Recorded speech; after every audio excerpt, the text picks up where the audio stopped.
Bonjour à toutes et tous et je vous espère en très grande forme pour cette nouvelle bonne pratique.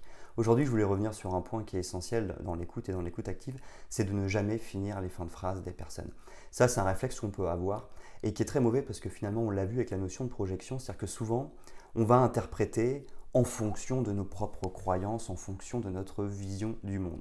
Sauf que la personne, ce qu'elle est en train de dire, c'est en fonction de sa propre vision du monde, en fonction de ses propres croyances. Et si on veut vraiment l'écouter, il faut la laisser dire tout ce qu'elle a à dire. Et donc souvent, on peut, pour gagner un peu de temps, pour aller un peu plus vite, finir les fins de phrase en croyant qu'on a compris. Le problème, c'est qu'on ne peut pas comprendre tant que la personne n'a pas exprimé les choses.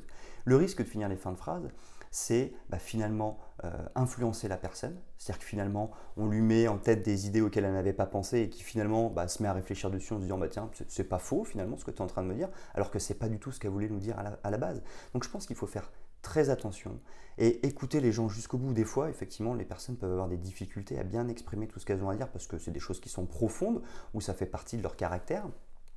Mais toujours, c'est pas grave s'il y a des silences, toujours laisser les personnes finir les fins de phrase pour ne pas les orienter, pour ne pas leur faire dire des choses qu'elles n'avaient pas envie de dire. Et ainsi, on va s'assurer vraiment que les personnes expriment bien ce qu'elles ont à exprimer, parce que c'est vraiment ça qu'on a besoin de savoir, c'est quel est ton problème, quel est ton univers, quel est ton monde, qu'est-ce que réellement tu as envie de me dire. Et l'univers de la personne, son monde, ses croyances sont différentes des nôtres. Il peut y avoir des points communs, mais généralement les gens effectivement ont des visions différentes, ce qui fait qu'il faut ne jamais terminer les fins de phrase pour s'assurer que les personnes expriment vraiment ce qu'elles ont à dire. Voilà, j'espère que cette bonne pratique du jour vous a été utile et moi je vous donne rendez-vous dès demain pour une nouvelle bonne pratique.